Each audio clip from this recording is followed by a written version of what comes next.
I knew he was slipping away from me, but I never imagined he'd slip into someone else's arms.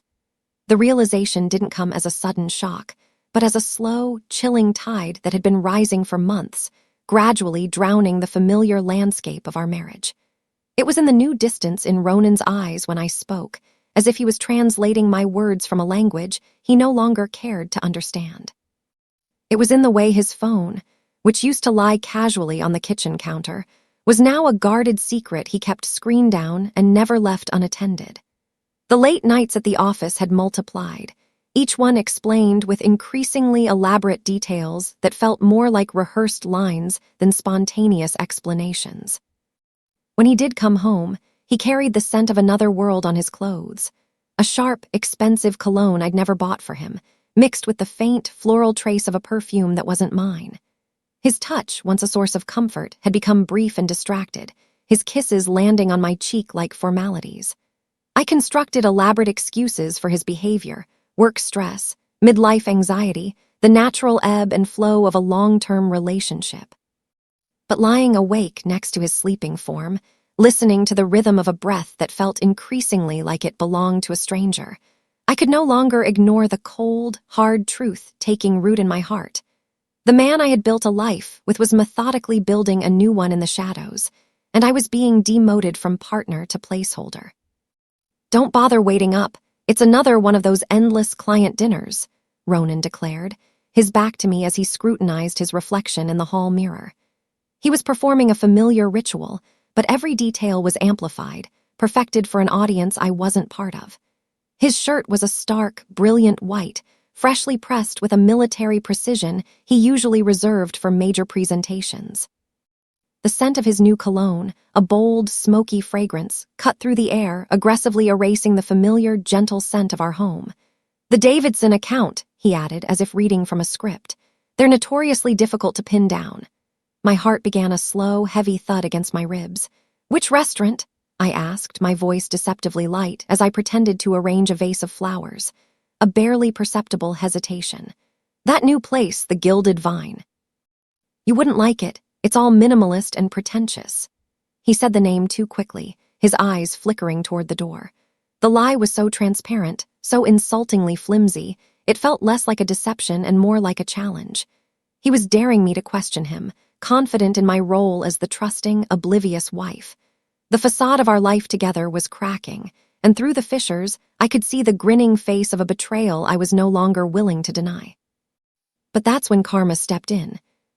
A cold, detached resolve settled over me as I slid into the driver's seat of my car, my hands trembling only slightly. I gave his silver sedan a 2-block lead, my pulse a frantic drumbeat in my ears that seemed to sync with the rhythm of the windshield wipers. The evening traffic was a tangled river of red taillights, each delay feeling like a personal torment. A frantic monologue raced through my mind. Asterisk, this is insane, turn back. You're being paranoid. You'll only find something that will destroy you. But a stronger, more primal instinct had taken control, silencing the voice of reason. This was no longer about suspicion. It was about evidence. I needed to see the monster in the daylight to replace my gnawing anxiety with the solid, unforgiving truth. He finally turned away from the main business district, navigating toward a charming, tree-lined street of boutique shops and intimate cafes, a world away from the stuffy steakhouses where he supposedly wined and dined clients. He parallel parked with easy familiarity in front of a cozy establishment called the Crimson Corner, its windows glowing with soft, golden light. I pulled into a shadowed spot half a block away, the engine's quiet tick fading into the hum of the city. I was now a spectator in my own tragedy, watching my husband prepare to walk onto a stage where I had no part to play. From my vantage point, the scene inside the cafe unfolded with the painful clarity of a high-definition film. And there she was. A woman, positioned at a corner table, was a splash of vibrant color in the muted room. She wore a stunning, form-fitting red dress that screamed intention and confidence. As Ronan approached, she rose, her face transforming with a smile that was too wide, too intimate, too full of secret understanding to be for a business associate. Her hand, adorned with delicate rings, reached out and grasped his wrist, her thumb stroking his skin in a gesture that was possessive, familiar, and utterly devastating. The air left my lungs in a silent, pained rush. The world outside my car window, the passing buses, the laughing couples, the entire city, seemed to dissolve into a blurry, inconsequential backdrop.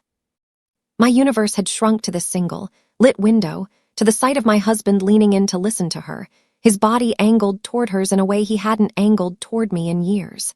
This was no business meeting. This was a rendezvous. The vague, formless dread that had haunted me for months now solidified into a sharp, jagged rock in the pit of my stomach. The truth was no longer a specter. It was a woman in a red dress, laughing with my husband.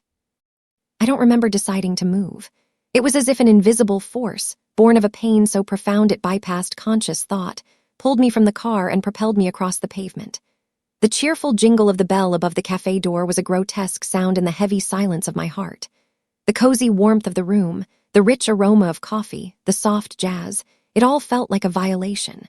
Ronan looked up. Time seemed to slow, crystallizing the moment our eyes met across the small space. I saw the initial flash of pure, unadulterated shock in his gaze, a brief window into the man I thought I knew.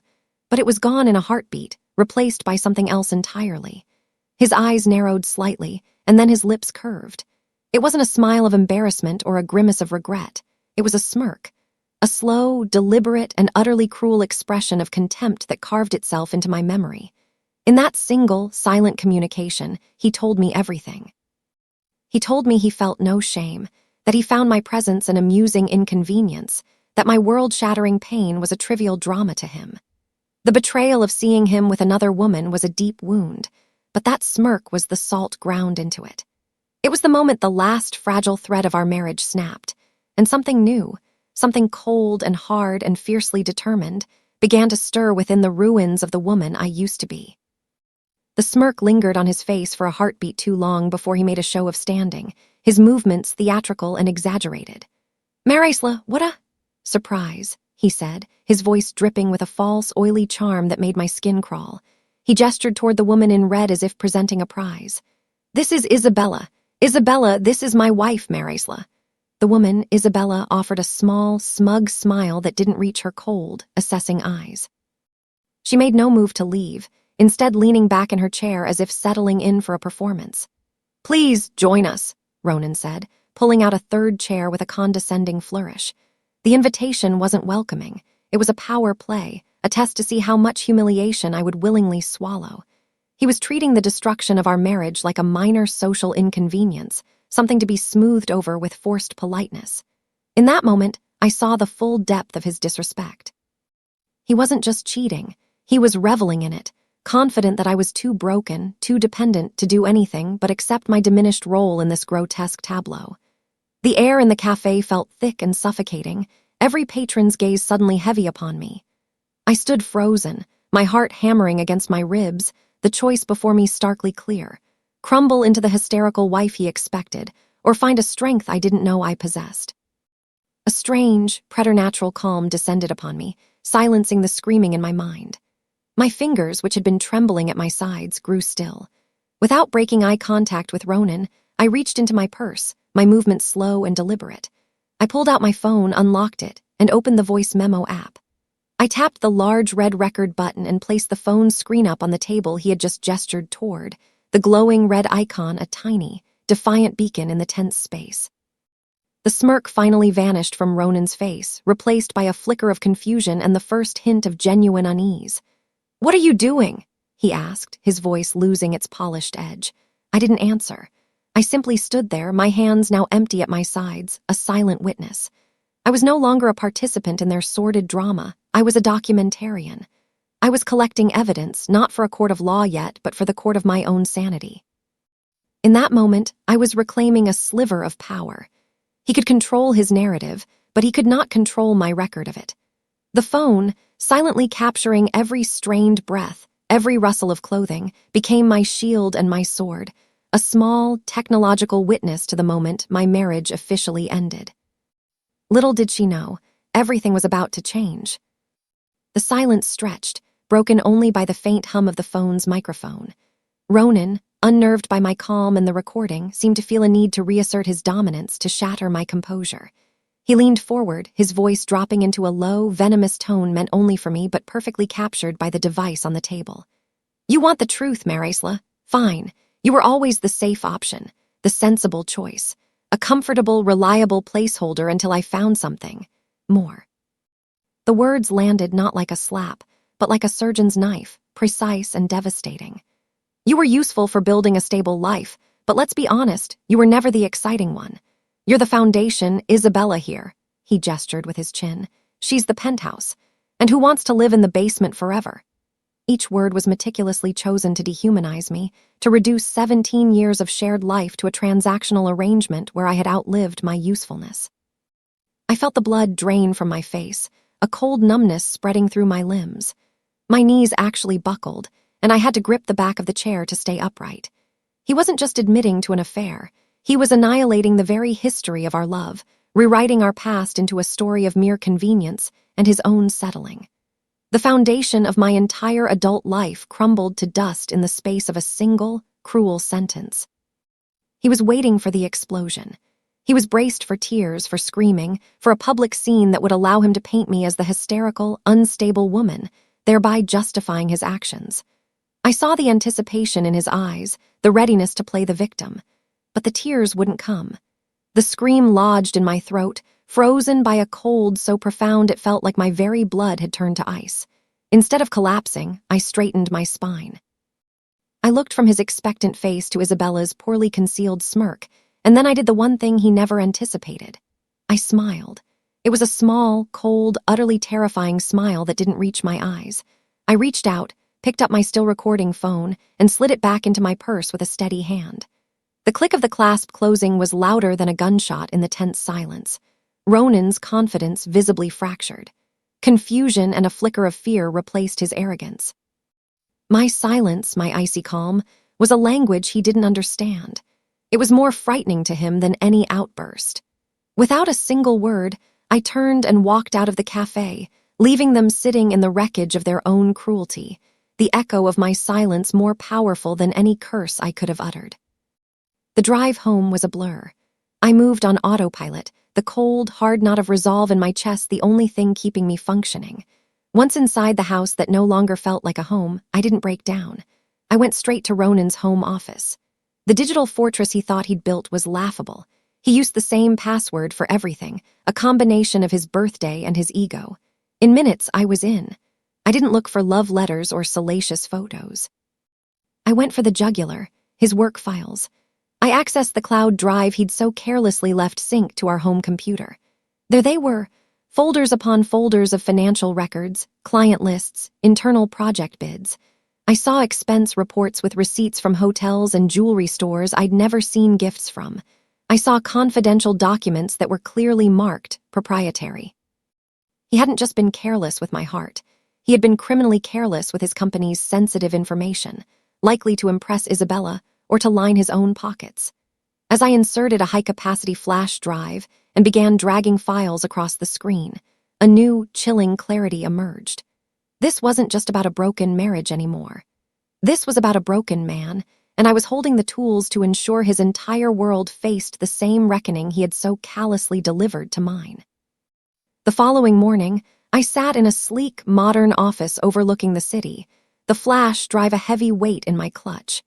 My cousin had connected me with Eleanor Vance, a divorce attorney whose reputation for dismantling wealthy, arrogant men was the stuff of legend.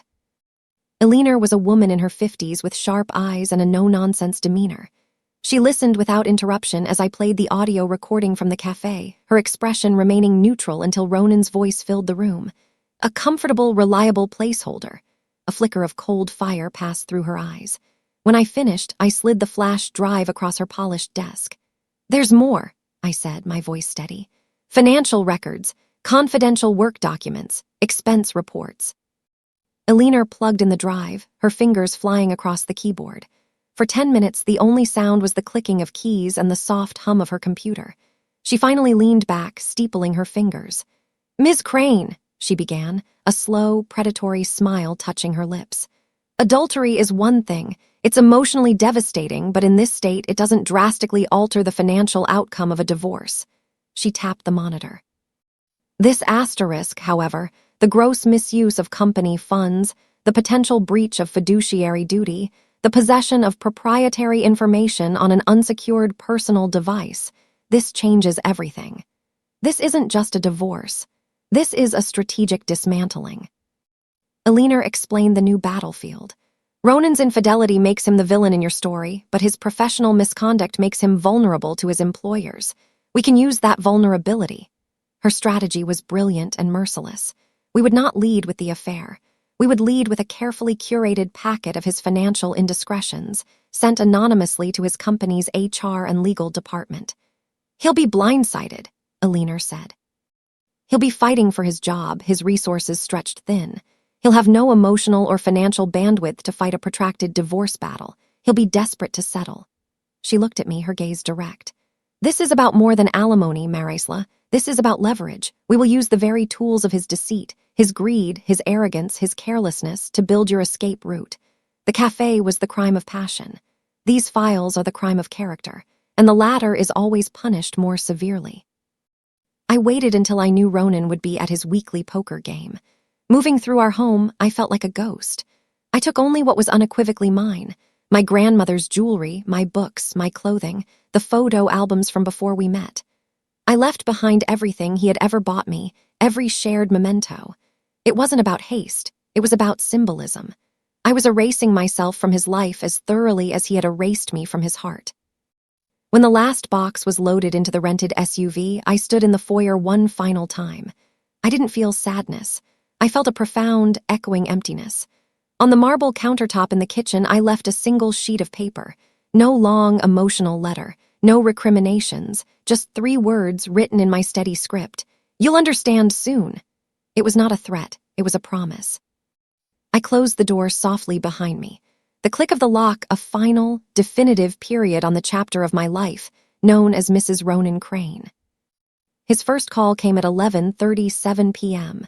Marisla, what the hell, where are all your things? His voice was a mixture of confusion and burgeoning anger. I silenced my phone and watched his name light up the screen, call after call, 53 missed calls by morning. Then the texts began.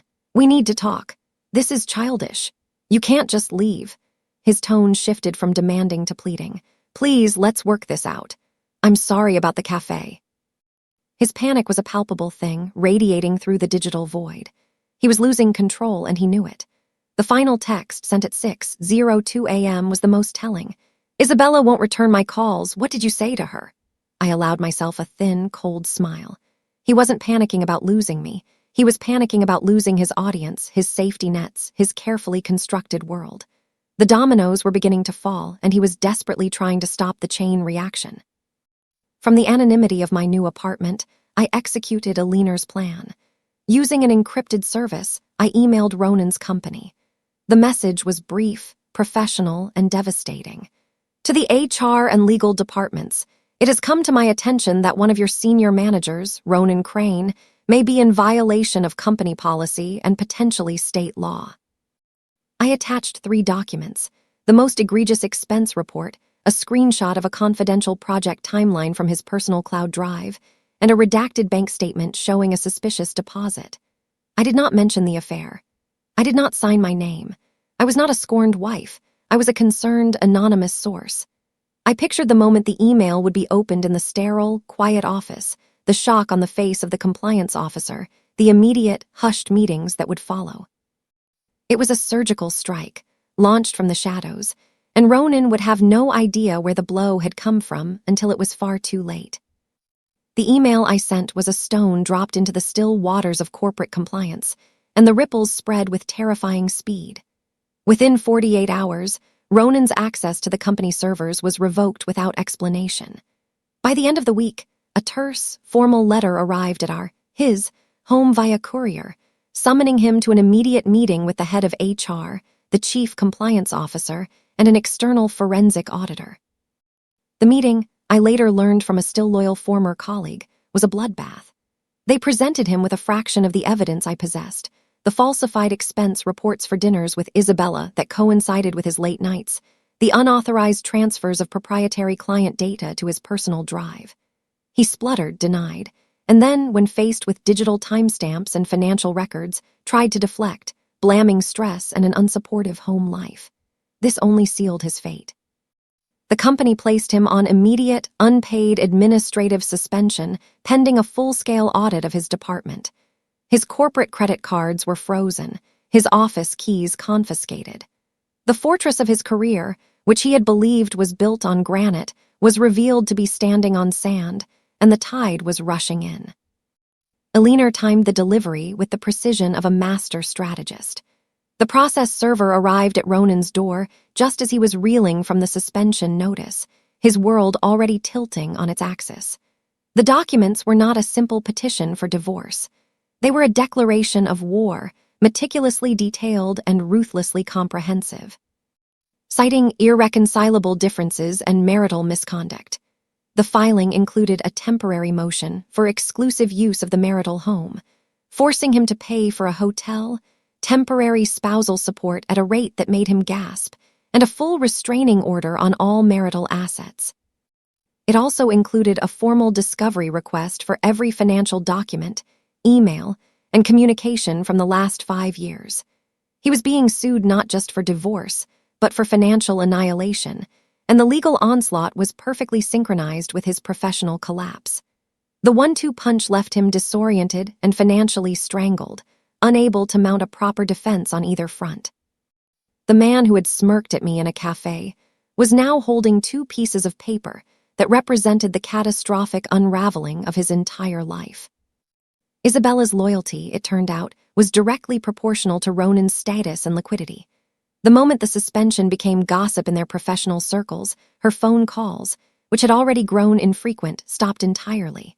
When Ronan, in a moment of desperate panic, called her from a payphone, her response was swift and brutal. "I can't be associated with this, Ronan," she said, her voice cold and distant, a far cry from the warm intimacy of the cafe. "You're a liability now. My firm can't have me linked to an ethics investigation. Don't contact me again." The click of the dial tone was the sound of his fantasy dissolving. She had not been in love with him. She had been in love with the power and security he projected. The moment that facade crumbled, revealing the desperate, compromised man beneath, she vanished back into the world from which she came, leaving him utterly alone to face the consequences of a disaster she had helped him create. The penthouse had evicted him before he'd even finished furnishing it. Forced out by the court order and unable to afford a comparable residence, Ronan moved into a sterile, short-term rental apartment. But it was the return to the marital home to retrieve more of his belongings that delivered the most profound psychological blow. The house was a ghost town. The spaces where my art had hung were pale, blank rectangles on the walls. The closet in our bedroom was half empty, my absence a physical void. The kitchen, once the heart of our home, was silent and spotless, devoid of the small, lived-in messes that had once driven him crazy, but now represented a life that was gone. He told a mutual friend, in a moment of drunken self-pity, that the silence was the worst part, a heavy, accusatory quiet that echoed in every room. The foundation he had derided now felt like the only solid ground he had ever known, and he was free-falling through the space where it used to be. The emptiness was not just in the house. It was in him, and it was far more terrifying than any confrontation. He must have hired a private investigator because he found my new apartment building. I was returning from a grocery run when he emerged from a parked car, his face haggard, his clothes rumpled. The polished executive was gone, replaced by a desperate, haunted man. "Marisla, please," he begged, blocking my path to the door. "We need to talk. You can't do this. You're destroying me." I stopped, holding my grocery bag, my expression one of calm disinterest. I let him ramble for a moment, pleas, accusations, promises he no longer had the power to keep. When he finally fell silent, breathing heavily, I looked him directly in the eye, my voice quiet but cutting through the city noise. "You taught me my worth by trying to destroy it," I said, "and in the process, you showed me yours." I didn't wait for a response. I sidestepped him, used my key fob, and walked through the secure lobby door, leaving him standing on the sidewalk, the truth of my words hanging in the air between us, more impenetrable than any physical barrier. The courtroom felt less like a hall of justice and more like a theater for the final act of a long and brutal play. I arrived with a leaner Vance, dressed in a tailored conservative navy suit that spoke of quiet authority, not desperate pleading. My hair was sleek, my posture erect. I was the picture of composed resilience. Ronan, by contrast, arrived alone. His suit was the same one he'd worn for years, but now it hung loosely on his frame as if he'd shrunk inside it.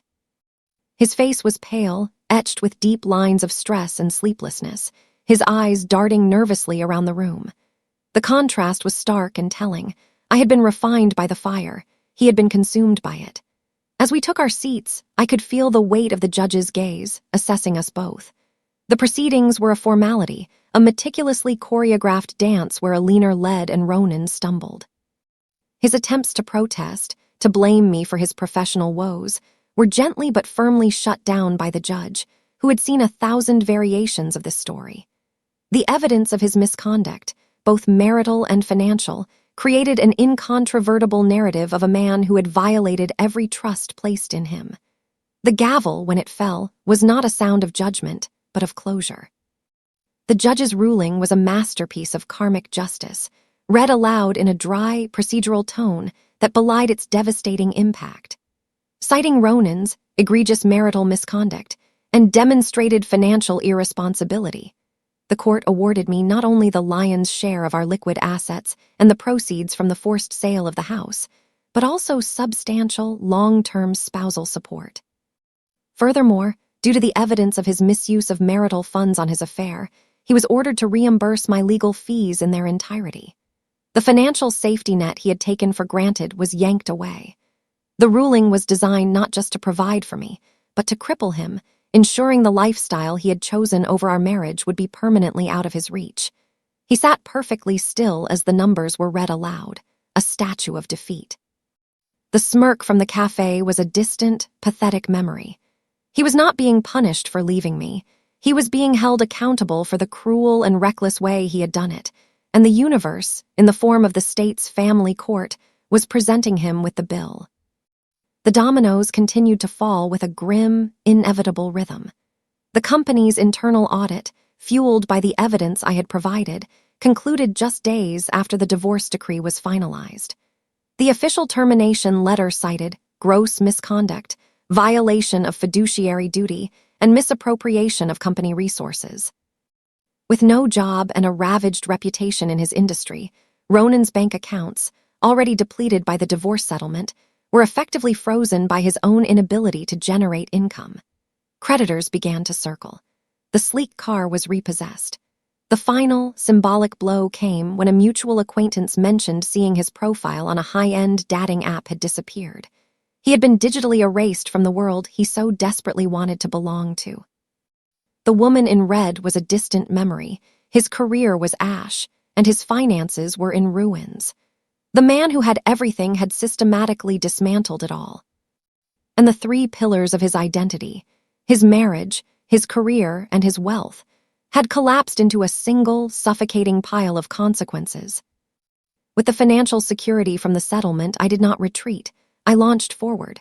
For years, Ronan had subtly, and then not so subtly, dismissed my dream of starting a consulting firm, calling it a hobby and a risky distraction.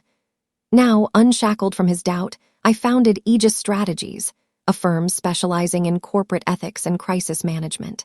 The irony was delicious. I was now a paid expert in identifying the very kinds of behavioral and ethical cracks that had destroyed my own marriage. My personal story, once a source of shame, became a powerful part of my brand, a testament to my understanding of integrity and consequence. Clients were drawn to my unflinching honesty and my hard-won expertise. The business grew steadily, its success a daily, quiet rebuke to the man who had called me a placeholder. I was no longer standing in someone else's shadow. I was building my own fortress, and the foundation was made of the rubble he had left behind. Months into my new life, my phone buzzed with a notification from a hidden social media account I hadn't deleted. It was a direct message from Ronan. The preview showed a fragment of text. "Marisla, I know I don't deserve anything from you, but can we please talk? I didn't need to open it to know the tone, the desperation, the self-pity, the late-in-the-game realization of what he had lost.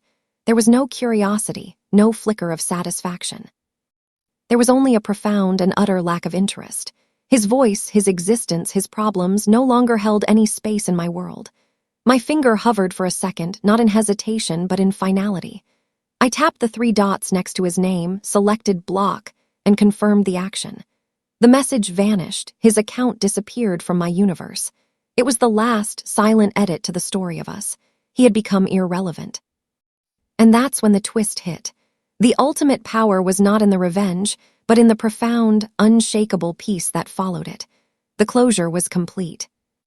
They called me the safe option, the reliable placeholder. They thought that meant I would break quietly, but what they didn't understand is that the safest bet you can ever make is on a woman who has nothing left to lose.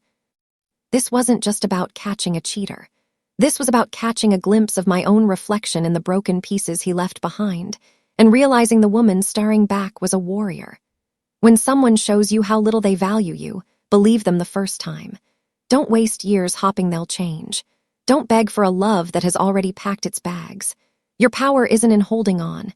It's in your willingness to let go of the weight that's drowning you. The greatest revenge isn't about making them suffer. It's about building a life so powerful, so joyful, and so authentically yours that they can't even reach the door to knock. It's about turning their, I don't want you into your thank God I'm free. My ex-husband didn't just give me a divorce. He gave me a doctorate in my own strength. And for that, I suppose I should thank him.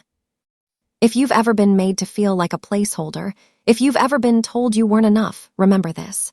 Your story isn't over. It's just waiting for you to turn the page. Keep watching. Hit subscribe. Your comeback is next.